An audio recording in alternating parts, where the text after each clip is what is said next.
Welcome back to my YouTube channel. आज हम पढ़ेंगे चैप्टर 14 विद्युत धारा के रासायनिक प्रभाव।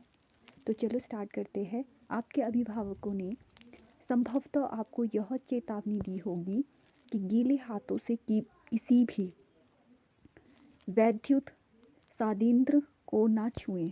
परंतु क्या आप जानते हैं कि गीले हाथों से किसी भी वैद्युत संयंत्र या मशीन को छूना क्यों खतरनाक है?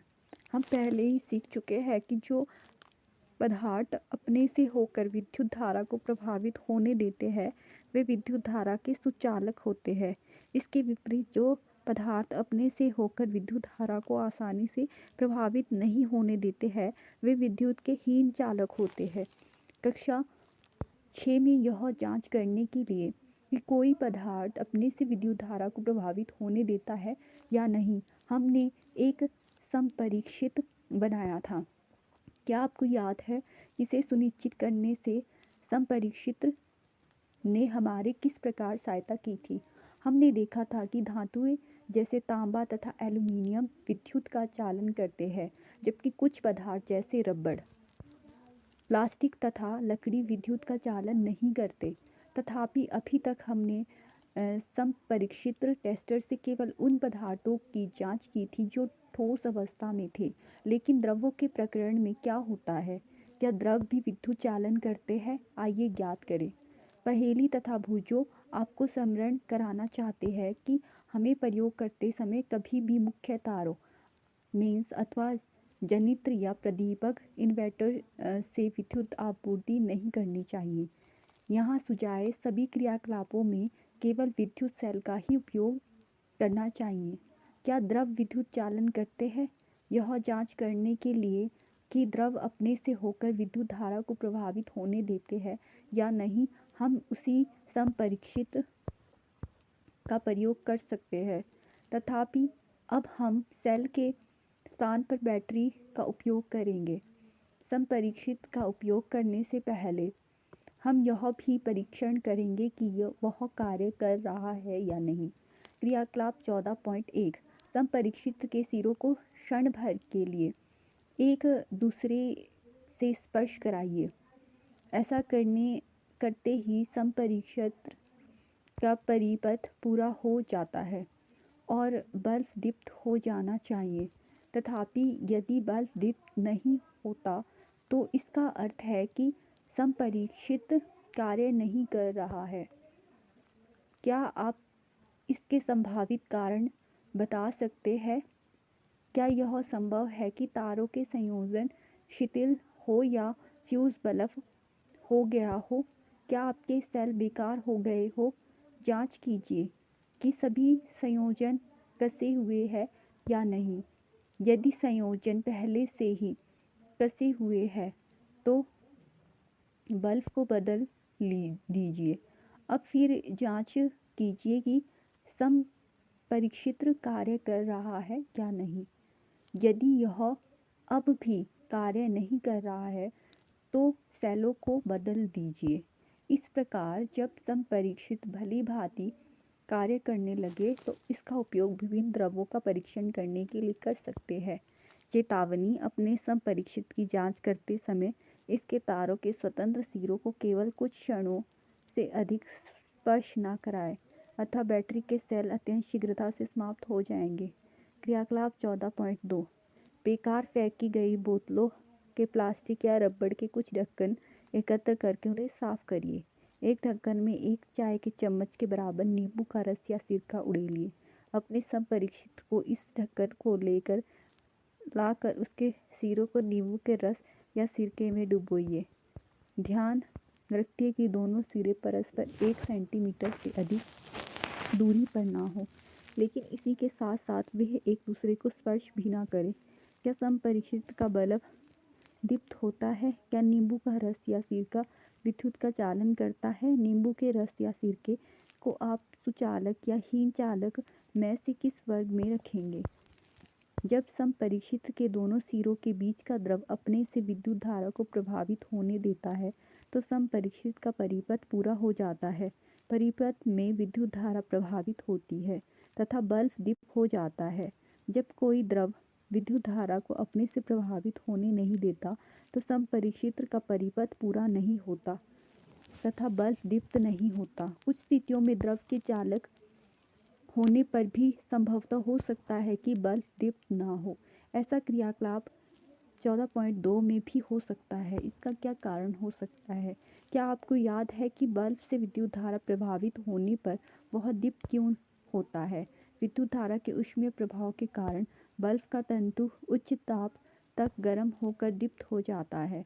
तथापि यदि परिपथ में विद्युत धारा दुर्बल है तो तंतु पर्याप्त गर्म न हो पाने के कारण दीप्त नहीं हो पाता। अब आप यह जानना चाहेंगे कि किसी परिपथ में विद्युत धारा दुर्बल कब होती है। यद्यपि कोई पदार्थ विद्युत का चालन कर सकता है, परंतु यह संभव है कि वह धातु की भांति आसानी से विद्युत का चालन न कर पाता हो, जिसके कारण संपरीक्षित्र का परिपथ तो पूरा हो जाता है, लेकिन फिर भी इसमें प्रभावित विद्युत धारा बल्ब को दीप्त करने के लिए दुर्बल हो सकती है। क्या हम कोई ऐसा अन्य संपरीक्षित्र बना सकते हैं जो दुर्बल धारा को भी संसूचित कर सके? एक अन्य संपरीक्षित बनाने के लिए आप विद्युत धारा के किसी अन्य प्रभाव का उपयोग कर सकते हैं। क्या आपको याद है कि विद्युत धारा चुंबकीय प्रभाव उत्पन्न करती है? जब किसी तार में विद्युत धारा प्रभावित होती है तो इसके पास रखी चुंबकीय सुई पर क्या प्रभाव पड़ता है? विद्युत धारा के बहुत दुर्बल होने पर भी चुंबकीय सुई में विक्षेप देखा जा सकता है। क्या हम विद्युत धारा के चुंबकीय प्रभाव का उपयोग करके कोई संपरीक्षित बना सकते हैं? आइए क्रियाकलाप 14.3 द्वारा पता लगाइए। आप चित्र 14.2 के संपरीक्षित्र में विद्युत बल्ब के स्थान पर एलईडी प्रकाश उत्सर्जक डायोड का उपयोग करते हैं। एलईडी दुर्बल विद्युत धारा प्रभावित होने पर भी दीप्त होता है। एलईडी के साथ दो तार जुड़े होते हैं। इन तारों को लीड्स कहते हैं। एक तार दूसरे की अपेक्षा थोड़ा लंबा होता है। याद रखिए कि एलईडी को किसी परिपथ में जोड़ते समय इसके लंबे तार को सदैव बैटरी के धन टर्मिनल से तथा छोटे तार को बैटरी के ऋण टर्मिनल से जोड़ते हैं। क्रियाकलाप 14.3 माचिस की खाली डिब्बियों से ट्रे निकालिए। ट्रे पर चित्र में दर्शाए अनुसार एक विद्युत तार के कुछ फेरे लपेटिए। ट्रे के भीतर एक छोटी चुंबकीय सुई रखिए। अब तार के एक स्वतंत्र सिरे को बैटरी के एक टर्मिनल से जोड़िए। तार के दूसरे सिरे को स्वतंत्र छोड़ दीजिए। तार का एक दूसरा टुकड़ा लेकर बैटरी के दूसरे टर्मिनल से जोड़िए। दोनों तारों के स्वतंत्र सिरों को क्षण मात्र के लिए एक दूसरे से स्पर्श कराइए। चुंबकीय सुई को तुरंत विक्षेप दिखाना चाहिए। आपका तार के दो स्वतंत्र सिरों वाला संपरीक्षित तैयार है। अब इस संपरीक्षित का उपयोग करके क्रियाकलाप 14.2 को दोहराइए। क्या संपरीक्षित के स्वतंत्र सिरों को नींबू के रस में डुबोते ही आपको चुंबकीय सुई में विक्षेप दिखाई देता है? संपरीक्षित के सिरे को नींबू के रस से बाहर निकालिए, उन्हें पानी में डुबोइए और पोंछकर सुखाइए। इस क्रियाकलाप को अन्य द्रव्यों जैसे टोंटी का पानी, वनस्पति तेल, दूध, शहद आदि के साथ दोहराइए। प्रत्येक द्रव का परीक्षण करने के पश्चात संपरीक्षित के सिरे को जल में धोकर तथा पोंछकर सुखाना अवश्य याद रखिए। प्रत्येक स्थिति में देखिए कि चुंबकीय सुई विक्षेप दर्शाती है अथवा नहीं। अपने प्रेक्षणों को सारणी 14.1 में अंकित कीजिए। सारणी 14.1 में हम देखते हैं कि कुछ द्रव विद्युत के सुचालक है तथा कुछ हीन चालक है। जब संपरीक्षित के स्वतंत्र सिरे पर एक दूसरे को नहीं छूते, संभवतः है कि उनके बीच में वायु हो। पहेली को ज्ञात है कि वायु विद्युत की हीन चालक है, परंतु उसने यह भी पढ़ा है कि तड़ित के समय वायु से विद्युत धारा प्रभावित हो जाती है। वह यह जानना चाहती है कि क्या हर अवस्था में वायु विद्युत की हीन चालक होती है। इसी से प्रेरित होकर बुझो भी यह जानना चाहता है कि क्या हीन चालकों की श्रेणी में रखे अन्य पदार्थ भी विशेष परिस्थितियों में अपने में से विद्युत को प्रभावित होने देते हैं। वास्तव में विशेष परिस्थितियों के अधिकांश पदार्थ विद्युत धारा का चालन कर सकते हैं। यही कारण है कि पदार्थों को चालकों तथा विद्युत रोधियों के रूप में वर्गीकृत करने की अपेक्षा अच्छे चालकों तथा हीन चालकों के रूप में वर्गीकृत करने को अधिक मान्यता दी जाती है। हमने टोंटी के पानी द्वारा विद्युत चालन का परीक्षण किया। आइए अब आसुत जल द्वारा विद्युत चालन का परीक्षण करते हैं। क्रियाकलाप 14.4 एक स्वच्छ तथा सूखे प्लास्टिक या रबड़ के ढक्कन में 2 चाय के चम्मच के बराबर आसुत जल भरिए। आप आसुत जल को अपने विद्यालय की प्रयोगशाला में से प्राप्त कर सकते हैं। आप किसी भी दवाई की दुकान या डॉक्टर या नर्स से भी आसुत जल ले सकते हैं। परीक्षित का उपयोग करके परीक्षण कीजिए कि आसुत जल का विद्युत चालन करता है अथवा नहीं। आप क्या पाते हैं? क्या आसुत जल विद्युत चालन करता है? अब एक चुटकी साधारण नमक लेकर इसे आसुत जल में घोलिए, फिर परीक्षण कीजिए। इस बार आप क्या निष्कर्ष निकालते हैं? जब हम आसुत जल में नमक घोलते हैं तो हमें नमक का घोल प्राप्त होता है। यह विद्युत का अच्छा चालक है। जो जल में हमें नलों, हैंडपंपों, कुओं, तालों आदि से प्राप्त होता है वह शुद्ध नहीं होता। इसमें अनेक लवण घुले हो सकते हैं। खनिज लवणों की थोड़ी मात्रा इसमें प्राकृतिक रूप से विद्यमान होती है, इसीलिए यह जल विद्युत का सुचालक होता है। इसके विपरीत आसुत जल लवणों से मुक्त होने के कारण हीन चालक होता है। पहेली: जल में थोड़ी मात्रा में प्राकृतिक रूप से विद्यमान खनिज लवण मानव स्वास्थ्य के लिए लाभदायक होते हैं, परंतु ये लवण जल को चालक बना देते हैं। इसलिए हमें वैद्युत साधियंत्रों का उपयोग कभी भी गीले हाथों से अथवा गीले फर्श पर खड़े होकर नहीं करना चाहिए। हमने देखा कि जब साधारण लवण को आसुत जल में घोला जाता है तो वह उसे अच्छा चालक बना देता है। वे कौन से अन्य पदार्थ हैं जो आसुत जल में घुलने पर इसे चालक बना देते हैं? आइए पता लगाइए। चेतावनी: अगले क्रियाकलाप को केवल अपने अध्यापक, माता-पिता, अभिभावक अथवा किसी वयस्क व्यक्ति की देखरेख में करिए, क्योंकि इसमें अमल का प्रयोग सम्मिलित है। क्रियाकलाप 14.5 बोतलों के प्लास्टिक या रबड़ के 3 स्वच्छ ढक्कन लीजिए। प्रत्येक में लगभग 2 चाय के चम्मच के बराबर आसुत जल भरिए। एक ढक्कन के आसुत जल में कुछ बूंदे नींबू के रस या तनु हाइड्रोक्लोरिक अम्ल को मिलाइए। अब दूसरे ढक्कन के आसुत जल में कास्टिक सोडा या पोटेशियम आयोडाइड जैसे क्षारक की कुछ बूंदें मिलाइए। तीसरे ढक्कन के आसुत जल में थोड़ी सी चीनी डालकर घोलिए। परीक्षण कीजिए इन विलयनों में से कौन सा विलयन विद्युत का चालन करता है और कौन सा नहीं। आपको क्या परिणाम प्राप्त होते हैं? विद्युत चालन करने वाले अधिकांश द्रव अम्लों, क्षारकों तथा लवणों के विलयन होते हैं। जब विद्युत धारा किसी चालक विलयन से प्रभावित होती है तो क्या वह उस विलयन में कोई प्रभाव उत्पन्न करती है? विद्युत धारा के रासायनिक प्रभाव। कक्षा 7 में हमने विद्युत धारा के कुछ प्रभावों के बारे में सीखा था। क्या आप इन प्रभावों की सूची बना सकते हैं? जब विद्युत धारा किसी चालक विलयन से प्रभावित होती है तो यह क्या प्रभाव उत्पन्न करती है? आइए पता लगाइए। क्रियाकलाप 14.6 दो बेकार सेलों में सावधानीपूर्वक कार्बन की छड़ें निकालिए। उनकी धातु की टोपियों का रेगमाल से साफ करके इन पर तांबे के तार लपेटिए और उन्हें एक बैटरी से जोड़िए। इन 2 छड़ों को हम इलेक्ट्रॉन कहते हैं। कार्बन की छड़ों के स्थान पर आप लगभग 6 सेंटीमीटर लंबी लोहे की कीलें भी ले सकते हैं। किसी कांच के गिलास या प्लास्टिक के कटोरे में एक प्याला जल भरिए। जल को और अधिक चालक बनाने के लिए इसमें एक छोटा चम्मच भरकर साधारण नमक या नींबू के रस की कुछ बूंदें मिलाइए। अब इस विलयन में इलेक्ट्रॉन को डुबोइए। यह सुनिश्चित कीजिए कि कार्बन की छड़ों की धातु की टोपियां जल से बाहर रहे। 3 से 4 मिनट तक प्रतीक्षा कीजिए।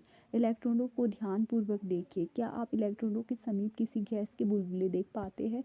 क्या हम विलयन में हो रहे परिवर्तनों को रासायनिक परिवर्तन कह सकते हैं?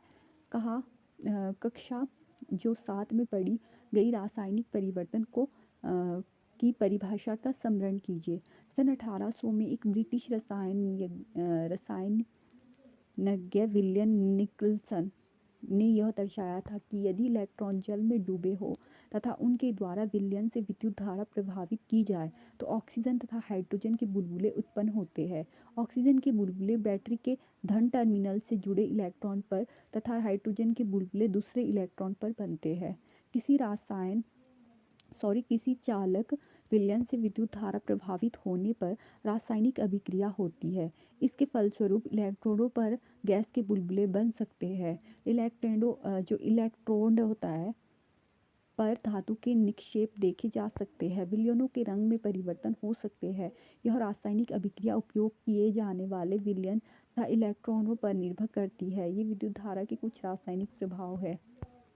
भुजो ने यह परीक्षण करने का निश्चय किया कि क्या कुछ फल एवं वनस्पतियां भी विद्युत चालन करती है या नहीं। उसने एक आलू की 2 बराबर भागों में काटा तथा समपरीक्षित के तांबे के तारों को इसमें निर्विष्ट कर दिया। तभी उसकी माँ ने उसे बुला लिया और यह आलू में निर्विष्ट किए गए समपरीक्षित के तारों को बाहर निकालना भूल गया।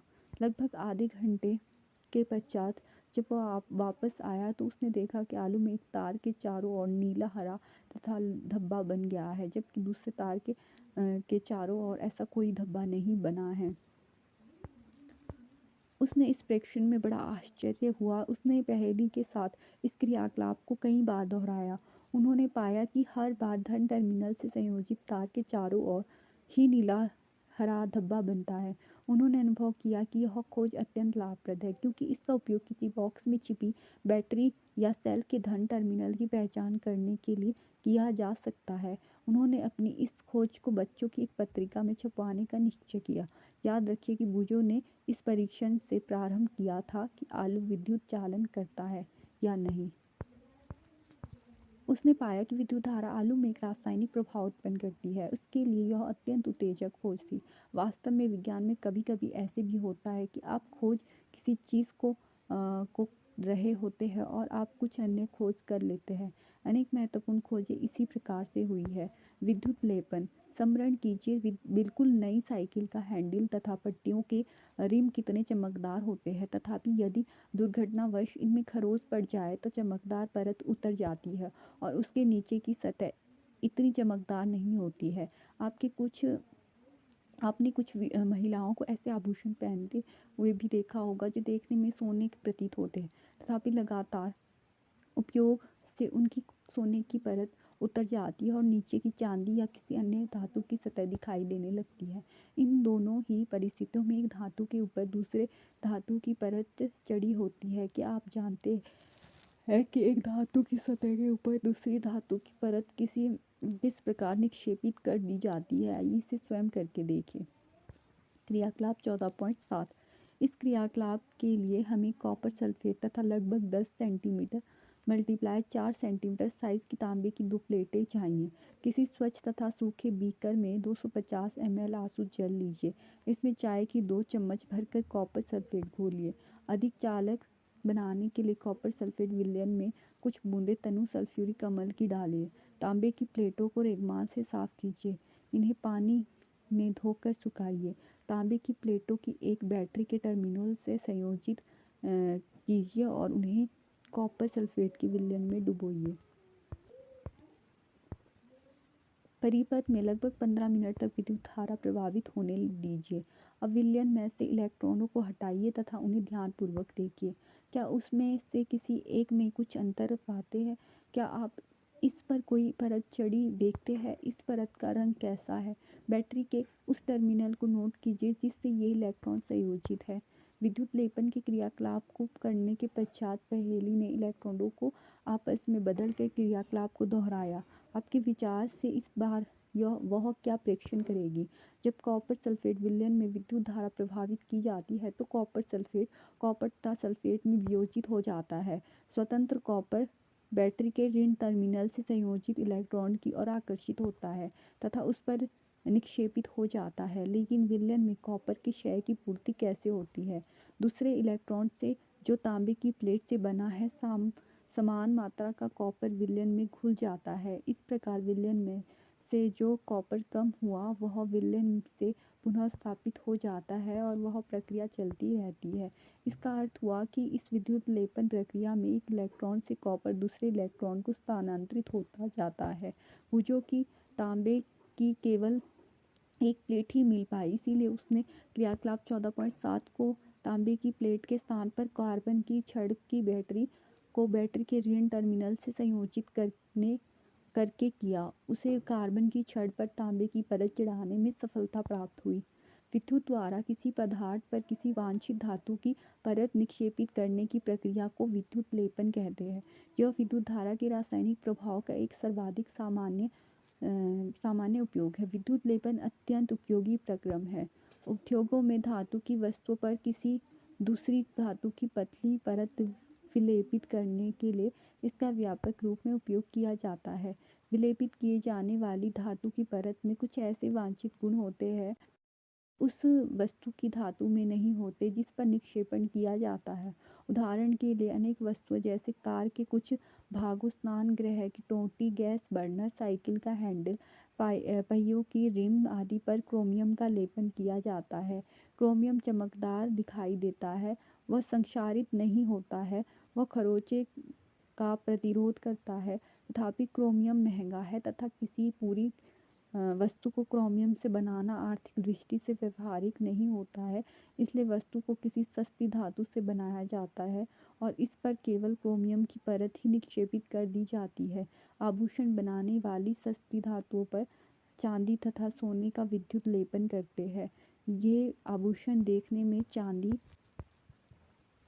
या सोने के प्रतीत होते हैं, लेकिन वास्तव में अपेक्षाकृत बहुत सस्ते होते हैं।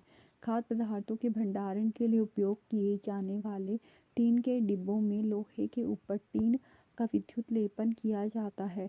टीन लोहे से कम क्रियाशील होता है, इस प्रकार खाद्य पदार्थ लोहे के संपर्क में नहीं आते और खराब होने से बच जाते हैं। पुलों तथा स्वचालित वाहनों को प्रबल बनाने के लिए लोहे का उपयोग किया जाता है, तथापि लोहे में संक्षारित होने तथा जंग लगने की प्रवृत्ति होती है, अतः इसे संक्षारण तथा जंग लगने से बचाने के लिए लोहे पर जिंक की परत निक्षेपित कर दी जाती है। विद्युत लेपन कारखानों में उपयोग किए जा चुके विलयनों का निपटारा किया जाना भी एक मुख्य समस्या है।